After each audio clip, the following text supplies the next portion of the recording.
ठाकुर जी ने दो हाथ दिए वो दोनों हाथ उठाओ, क्योंकि कहते हैं कि जिसके हाथ ऊपर उसकी लाइफ सुपर और जिसके हाथ नीचे वो सारे पर सतुआ के पीछे। उठा के पूरी पूरी हाथ। वृंदावन वृंदावन मेरो प्यारो वृंदावन वृंदावन वृंदावन मेरो प्यारो वृंदावन वृंदावन मेरो प्यारो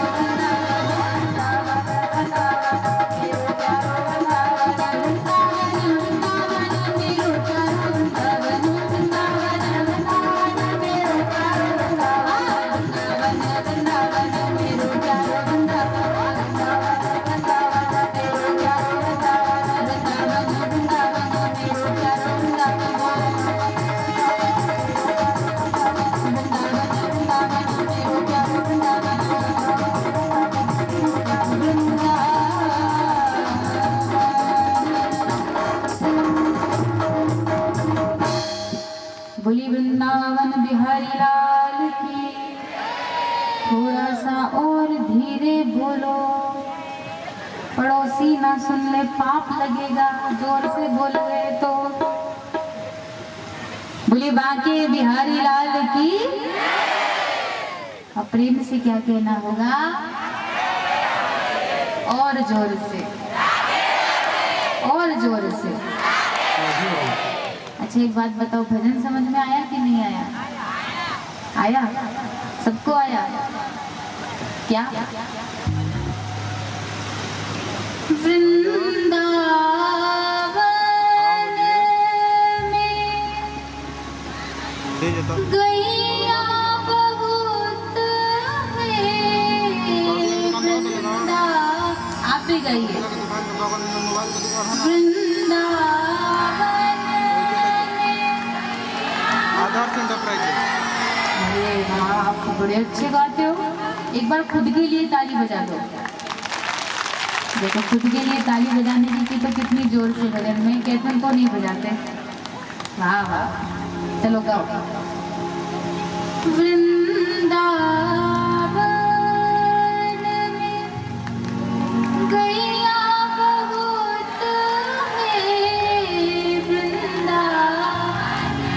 आप भी गाओ ना। और भोजन, भोजन दूध दही को, क्या भोजन दूध दही आली भाने लागे वृंदावन। नी को मतलब हाँ, लागे वृंदावन आली।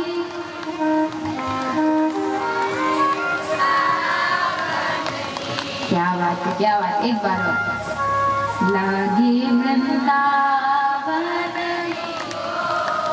आली भाने लागे। अरे बाबा, बोली वृंदावन धाम की। अब लग रहा है कि आप लोग सीख जाओगे बहुत जल्दी। हाँ, वो कहते हैं ना, हमारे राजस्थान में कहावत है कि पूत के पेड़ पालने में ही दिख जाते हैं। पूत मतलब बेटा, हाँ बच्चे। पूत के पेड़ पालने में ही दिख जाते हैं कि वो कैसा बनेगा बड़ा होकर। हाँ, तो एक बार और प्रेम से क्या कहना होगा, और जोर से, और जोर से। क्या बात है, आप तो बड़े अच्छे भक्त हैं। हमें तो आज पता चला, कल तो पता ही नहीं चला। कल तो थोड़ा जल्दी भी थी ना, सबको रात थोड़ा अंधेरा हो गया था जाने की, है ना। तो घर के काम तो रोज के है, उठ चंदा यही धंधा, रोज उठ उठ कर यही काम करने हैं। 7 दिन का मौका मिला है और आज 2 दिन, दूसरा दिन हो गया, 5 दिन और बचे हैं। अगर इन दिनों में भी अगर घर के कामों में लगे रहे तो फिर चुल्लू भर पानी में। आगे मैं नहीं बोलूंगी, आगे आप ही बोल लो। नहीं तो एक तो कल से का दाम ही ना हो, कैसे बोलते हैं वो तो। हाँ, इसलिए तो भक्ति नृत्य करती है, मुक्ति भी जहाँ भरती पानी, भक्ति जहाँ नृत्य, भक्ति नृत्यती जहाँ वृंदावन में। तो ऐसा ब्रजधाम है जहाँ मीरा नाचती है, भक्ति नाचती है, मुक्ति मुक्त हो जाए। और आज उसी ब्रजधाम को छोड़कर जाने के लिए मना किया नारद बाबा ने और कथा सुनाने लगे। सनत कुमार एक पंडित हुए जिनका नाम है आत्मदेव, जिनके संतान नहीं थी, तो संतान नहीं हुई तो ये आत्महत्या करने के लिए जंगल में चले गए। संत आए, संत ने कहा क्यों मर रहे हो? बोले पुत्र चाहिए। बोले क्यों चाहिए?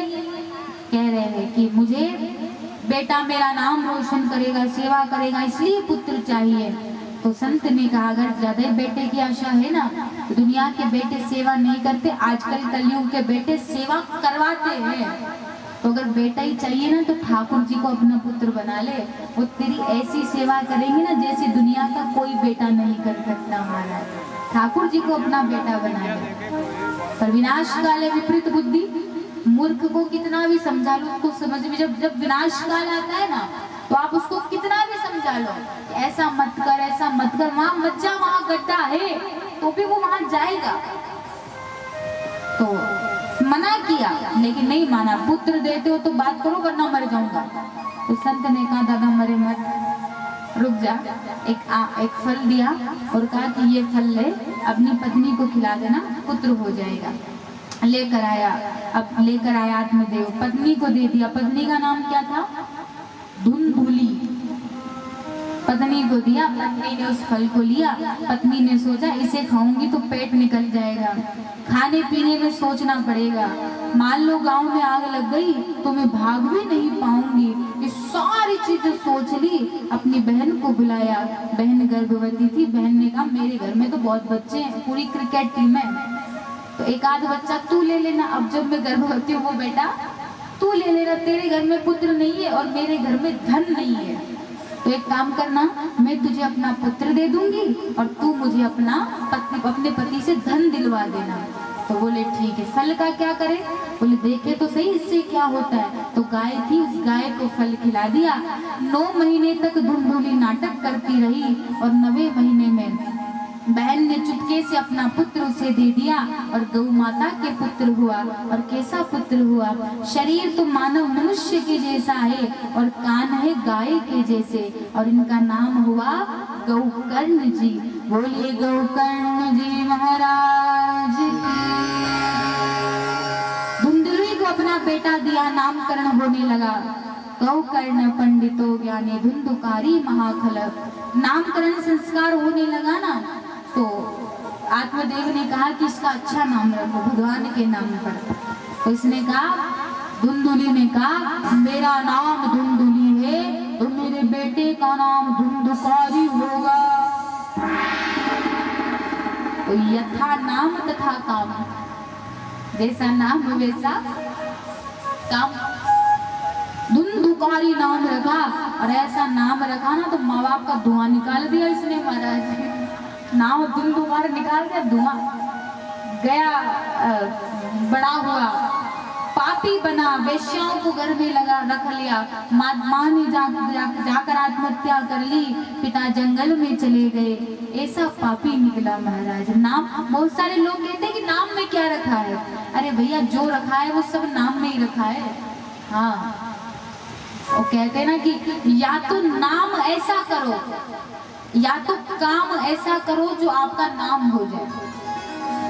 या तो काम ऐसा करो जो आपका नाम हो जाए, या फिर अपना नाम ऐसा करो कि जहां नाम ले दे वही काम हो जाए। हाँ, बजाओ ना ताली। हाँ, ऐसे या तो काम ऐसा करो जो नाम हो जाए, या फिर नाम ऐसा करो कि नाम सुनते ही काम हो जाए। इन दोनों में से एक काम। लोग कहते हैं नाम में क्या रखा है। अच्छा, एक बात बताऊं आपको। एक पति पत्नी रहते थे। उस पत्नी के पति का नाम था ठनठन पाल। क्या नाम था? हाँ, ठनठन पाल। और वो पत्नी कुएं पर पानी भरने जाती तो सब लोग, महिलाएं जो आती वो उसको चिढ़ाती थी कि देखो ठनठन पाल की लुगाई। लुगाई मतलब होता है पत्नी। लुगाई मतलब पत्नी। देखो ठनठन पाल की लुगाई आ गई, देखो ठनठन पाल की औरत, देखो ठनठन पाल की पत्नी आ गई। तो सब उसको चिढ़ाते थे। एक दिन वो घर पर आई और घर पर आकर कहने लगी पति से कि आप अपना नाम बदल दो, क्योंकि सब मुझे चिढ़ाते, तो आप अपना नाम बदलो। तो पति ने कहा कि तेरे पीछे मैं अपना नाम क्यों रखूं? मेरे माता पिता ने इतने प्यार से मेरा नाम रखा ठनठन पाल, और तू कह रही है कि नाम बदल ले। मैं नाम नहीं बदलूंगा। पत्नी ने कहा नाम नहीं बदलोगे तो मैं अपने मायके चली जाऊंगी। तो बोले तू भले मायके चली जा पर नाम तो अपना नहीं बदलूंगा। बोले ठीक है। पत्नी ने अपना सामान उठाया और जाने लगी। तो रास्ते में क्या देखती है, एक महिला, एक औरत कंडे बीन रही है। कंडे जानते हो? हाँ, गोबर के। तो ऐसे धूप आ रही है और धूप में ऐसे पसीना पहुंचती जा रही है और कंडे बीन रही है। तो उसने पूछा, उस ठनठन पाल की औरत ने जाकर कि बहन आपका नाम क्या है? उसने कहा मेरा नाम है लक्ष्मी। क्या नाम है? लक्ष्मी। तो उसने सोचा कि नाम लक्ष्मी है और ऐसे धूप में पसीने में कंडे बीन रही है, तो बड़ी आश्चर्यचकित हुई। आगे गई, एक आदमी पसीना पोंछता जा रहा और भूसा होता है ना, भूसा, वो चारा गाय भैंस खाती है, उसको इतना बड़ा भार लेकर आ रहा और ऐसा परेशान होता जा रहा, टप टप पसीना टपक रहा। उससे जाकर पूछा कि भाई साहब आपका नाम क्या है? उसने कहा मेरा नाम है धनपाल। धनपाल नाम और भूसा डोरे। आगे गई, एक व्यक्ति की शव यात्रा जा रही थी। तो शव यात्रा जा रही थी तो उसने पूछा कि ये जो चले गए इनका क्या नाम था? बोले बड़ी कम उम्र में चले गए, 30-40 की उम्र में ही चले गए। बोले नाम क्या था? बोले इनका नाम था अमर सिंह। क्या नाम था? अमर सिंह। इसने अपना बैग उठाया, वापस पति के पास आ गई। पति ने कहा कि क्या हुआ, तू तो अपने मायके चली गई थी ना? बोले मुझे नहीं जाना मायके। बोले नाम में कुछ नहीं रखा। बोले अचानक ऐसा क्या हो गया? तो कहने लगी, पत्नी कह रही है क्या? बोले कंडे बीने लक्ष्मी और भुस ढोवे धनपाल। क्या कह रही है कि कंडे बीने लक्ष्मी और भुस ढोवे धनपाल, अमर सिंह से चले गए भले मेरे ठन पाल। अमर सिंह से चले गए भले मेरे ठन, मेरा तो ठन पाल ही बढ़िया है, जैसे है सो बढ़िया। इसलिए लेकिन नाम में भी बहुत कुछ रखा है महाराज, बहुत। इसलिए किसी किसी का नाम होता है, किसी किसी माताओं का नाम होता है शांति बाई, और उसके घर पर जाकर देखो तो अशांति फैली हुई है। दिन भर बक बक बक बक बक बक बक बक, यहाँ लड़ी वहां लड़ी वहां लड़ी। नाम क्या है? शांति बाई। और काम कैसा है? सब जगह लड़ने का। किसी का नाम होता है, किसी का नाम होता है गोपाल, और उसके पास जाकर देखो तो काम वो कंस जैसे कर रहा है। किसी का नाम होता है राम, और उसके काम देखो तो रावण जैसे है। हाँ, तो नाम में भी बहुत कुछ है महाराज। सो धुंधुकारी बड़ा पापी निकला और 5 वेश्याओं को घर में रख लिया, और ये बड़ा उद्दंडी हुआ। 5 वेश्याओं को चोरी कर करके लाता, डकैती कर करके लाता और वेश्याओं को ला ला कर देता। वेश्याओं ने सोचा कि ये चोरी करता है, कहीं पकड़ में आ गए तो इसके साथ साथ हम भी जाएंगे।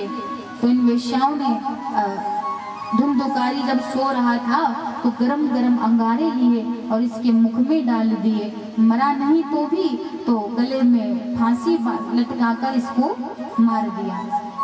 मरा और अधोगति हुई तो पता चला गौकर्ण जी महाराज को। तो ये गया जी गए, आपके ज़्यादा दूर नहीं है ना गया जी, यहाँ से समीप है। हम भी गए हैं गया जी, आपके ये पटना के पास में हमारी राम कथा थी, राम कथा भी हम करते हैं। गंगा, इधर तो गंगा जी बह रही है और इधर गंगा के किनारे ही राम कथा थी महाराज, कुछ समय पहले, कुछ वर्ष पहले। तो गया जी में पिंडदान करने से कहते हैं कि जीवित ही पिंडदान कराओ, क्या पता बाद में अपने बच्चे वगैरह करे ना करे, तो पहले ही पिंडदान करो। तो गया जी में गए गोकर्ण जी महाराज, पिंडदान कर दिया। और जब आए तो सो रहे थे तो भूत बनकर डराने लगा भारी सा व्यक्ति। तो पूछा कि तू कौन है? तो कहने लगा अहम भ्राता त्वदीयोऽस्मि धुंधुकारी नामतः, मैं धुंधुकारी हूँ तुम्हारा भाई। तो कहने लगे कि तुम्हारा तो मैंने पिंडदान कर दिया फिर भी मोक्ष नहीं हुआ। मैंने कहा ना, बहुत सारे लोग होते हैं जो पाप करो गंगा जी ना आओ, पाप करो गंगा जी ना आओ। इनको लगता है कि गंगा जी में नहाने से पाप धुल जाएंगे, गंगा जी में जाने से सारे पाप धुल जाएंगे। पाप करते जाओ और गंगा जी में नहाते जाओ। अरे भैया एक बात ध्यान रखना, गंगा जी में वही पाप धुलते हैं जो अनजाने में हो जाते हैं। गंगा जी में वही पाप धुलते हैं जो अनजाने में हो जाते हैं। जानबूझकर किए हुए पाप तो यमराज जी के लठ से धुलते हैं। हाँ, जानबूझकर किए हुए पाप तो यमराज जी के लठ से धुलते हैं महाराज। इसलिए मोक्ष नहीं हुआ, प्रातः उठे, संतों से सलाह किया क्या किया जाए, तो कहा कि श्रीमद् भागवत कथा की जाए जिससे धुंधुकारी को मोक्ष मिल जाएगा। तो श्रीमद् भागवत कथा हुई, 7 गांठ का बांस रखा गया क्योंकि आत्मा है एक जगह बैठ नहीं सकती, इसलिए गांठ में आकर धुंधुकारी बैठ गया। पहले दिन की कथा हुई, पहली गांठ टूट गई।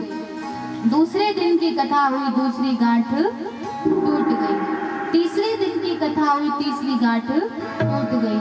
चौथे 4वें दिन की कथा हुई, चौथी गांठ टूट गई। और 5वें दिन की, 6ठे दिन की, और जैसे 7वें दिन की कथा हुई, 7वीं गांठ टूटी और धुंधुकारी को लेने के लिए भगवान के पार्षद आ गए। भगवान के पार्षद आए और धुंधुकारी को लेकर गए। धन्या भागवती वार्ता प्रेत पीड़ा विनाशिनी। ये भागवत तो जीवितों का तो उद्धार करती है, सो करती है, ये मरे हुओं का भी उद्धार कर देती है महाराज। बोलिए श्रीमद् भागवत महापुराण की। अच्छे से बोलिए ना, ऐसे कैसे बोल रहे हो जैसे मरीज बोलता है अस्पताल में से। बोलिए भागवत महापुराण की। अब प्रेम से क्या कहना होगा? पीछे वालों, पीछे ही रह जाओगे। बोलो क्या कहना होगा? और जोर से, और जोर से। हाँ, तो भागवत जी को सुनने से धुंधुकारी का मोक्ष हुआ। गांव वालों ने सबने कथा सुनी, लेकिन सबका उद्धार सब नहीं जा पाए गोलोक धाम। तो दोबारा कथा हुई और फिर गोलोक धाम सब गए। तो ये भागवत जी का महात्म्य वर्णन किया और उसके पश्चात भागवत जी की विधि सुनाई। भागवत जी की विधि में ज्यादा नियम कुछ नहीं है। भागवत जी का निभाव तो बहुत कठिन है। और भागवत जी कहती है अगर आपसे ज्यादा नियम नहीं होते तो एक नियम अपना लो। कौन सा? कथा को मंगलाचरण से शुरुआत करो सुनने की और अंतिम आरती तक कथा में बैठे रहो।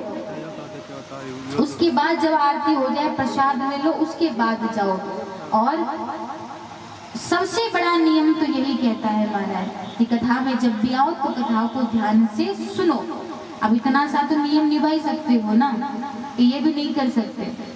हम ये तो नहीं कह रहे कि 7 दिन तक खाओ ही मत कुछ भी। हाँ, ऐसा कह दो तो कल से पंडाल खाली नजर आए। हाँ, पहले पेट पूजा फिर काम दूजा। इसलिए आप तो खूब खाओ, लेकिन कथा सुनो ना, तब तक के लिए पूरा ध्यान कथा में रखो।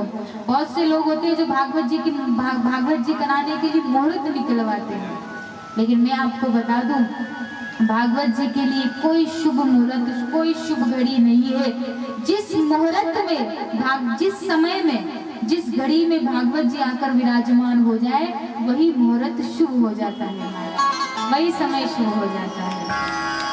और मैं इंसान तो जीवन भर इसी में लगा रहेगा। महाराज बताना जरा भागवत जी का मुहूर्त कब है? और मान लीजिए मुहूर्त आया, उससे पहले हमारे जिंदगी का मुहूर्त निकल गया, फिर क्या करेंगे? पंडित जी ने मुहूर्त निकाला कि भैया अगले महीने में इस तारीख को आप कथा करवा लो, और उस पता चला कि कथा तारीख तो जाने कब आएगी, महीना तो जाने कब आएगा, उससे पहले जिंदगी का मुहूर्त निकल गया। पंडित जी आया, पंडित जी ने कह दिया कि भैया लेके चलो इनको। तो क्या मतलब? इसलिए जिस घड़ी में, जिस समय में भागवत जी विराजमान हो जाए वही समय शुभ हो जाता है। जिंदगी भर, मैं हमेशा कहती हूँ कथा में, जिंदगी भर शुभ मुहूर्त के चक्कर में फंसा आदमी एक दिन बिना मुहूर्त के पैदा होकर और बिना मुहूर्त के निकल जाता है। जिंदगी भर शुभ मुहूर्त के चक्कर में पड़ा रहा, पैदा होने का भी कोई मुहूर्त होता है क्या? हाँ?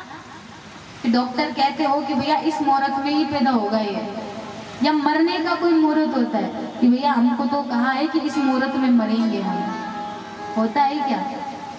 जिंदगी भर शुभ मुहूर्त के चक्कर में फंसा आदमी बिना मुहूर्त के पैदा होकर और बिना मुहूर्त के निकल जाता है। इसलिए जिस घड़ी में भागवत जी आकर विराजमान हो जाए वही मुहूर्त शुभ हो जाता है।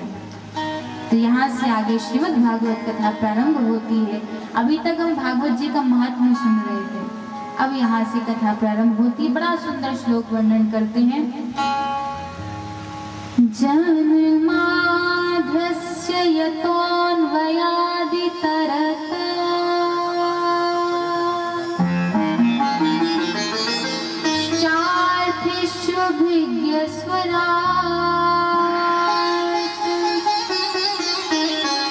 तेने ब्रह्म हृदया